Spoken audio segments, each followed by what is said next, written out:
Si vous voulez entreprendre en étant seul, sans comprendre ces principes élémentaires, vous allez vous faire écraser, vous allez vous faire massacrer, vous allez tous les jours pleurer, vous allez vous dire qu'est-ce qui m'a envoyé, parce que vous allez regarder vos rapports, vous allez vous rendre compte que vous êtes hyper endetté, vous allez regarder vos produits, vous allez vous rendre compte que la concurrence va vous massacrer, vous allez vous rendre compte que vous n'arrivez pas à vous développer, vous allez vous rendre compte que vous êtes dans un cycle permanent de reconstruction, de construction, de reconstruction. Vous allez vous rendre compte que c'est un éternel recommencement, que vous avez des problèmes qui ne finissent jamais, qui se renouvellent, qui se muent. Et vous allez parfois vous dire que vous êtes malchanceux, que c'est le monde qui ne vous aime pas. Non, c'est parce que vous êtes médiocre et vous n'avez pas compris qu'on n'entreprend pas en étant seul. Je déconseille l'entrepreneuriat à tous ceux qui veulent avancer seuls. Je déconseille l'entrepreneuriat à tous ceux qui pensent qu'on peut être un héros. Il n'y a pas d'héros en entrepreneuriat. En entrepreneuriat, le héros, c'est la communauté.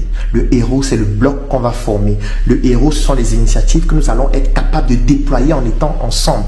Et quand je parle d'ensemble, ce ne sont pas vos employés. Ce n'est pas parce que tu as un employé que tu veux que nous sommes ensemble, nous avançons. Non, ce sont tes employés. Et je tiens à te préciser que lorsqu'ils auront mieux, ils iront ailleurs. Une communauté, ce ne sont pas les employés. Une communauté, ce ne sont même pas les investisseurs qui investissent dans ton projet. Il y a des personnes qui peuvent investir pour te détruire. Il y a des personnes qui peuvent investir et abandonner et venir 2 ans après. Comment ça avance? Ce n'est pas ça une communauté. Une communauté, c'est un bloc conforme. Et ce bloc doit pouvoir faire en sorte que les projets et les initiatives que nous déployons puissent être déployés ensemble de telle sorte qu'ensemble nous puissions nous défendre et nous puissions attaquer aussi lorsque c'est nécessaire. Si tu n'as pas compris ça, mon frère, tu vas pleurer. Et les larmes les plus douloureuses, les plus dangereuses, sont celles qui ne coulent pas. Parce que lorsque les larmes ne vont pas couler sur ton visage, tu auras l'impression que tu es fort. Mais en fait, ces larmes sont en train de couler à l'intérieur.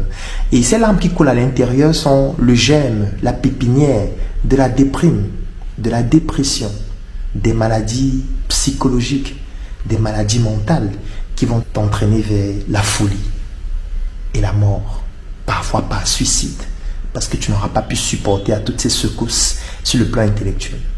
Pour résister aux secousses de manière beaucoup plus optimale, nous devons être ensemble. Et si vous voulez qu'on puisse le faire ensemble, je vous recommande de rejoindre la Startup Academy, de rejoindre le Claudel Nombissi Business Group, de rejoindre tous ces projets que nous avons initiés et dans lesquels nous avons bâti des communautés qui sont en train de s'étendre. Aujourd'hui, nous avons des communautés de plus de 10 000 personnes, partout à travers le monde, représentant des Africains excellents, chacun dans son domaine. Et nous sommes en train de vouloir démontrer aujourd'hui que ces communautés mises ensemble peuvent réaliser des choses exceptionnelles, comme ce que nous sommes en train de faire, c'est-à-dire la construction d'une ville. C'est prétentieux, mais nous sommes déjà en train de le faire. Est-ce que ce sera facile? Non. Est-ce que c'est difficile? Oui. Est-ce qu'au quotidien, on a l'envie d'abandonner? Oui. Mais qu'est-ce qui nous pousse à ne pas abandonner? C'est cette communauté que nous avons créée. Et si toi, tu souhaites aussi rejoindre une communauté afin qu'ensemble nous puissions être puissants, rejoins la Startup Academy ou rejoins le Claudel Nombissi Business Group, ou les deux, pourquoi pas. Et je suis certain que toi et nous serons encore beaucoup plus puissants. J'ai vendu mon lit, mon frère. J'ai arrêté de dormir, ma soeur. Et depuis ce jour, je me pose des questions. Je remets tout en question. Je suis né en Afrique de père et mère nucléaire. Eux aussi, ils sont nés de leur père et mère nucléaire. Dans mes veines coule le sang.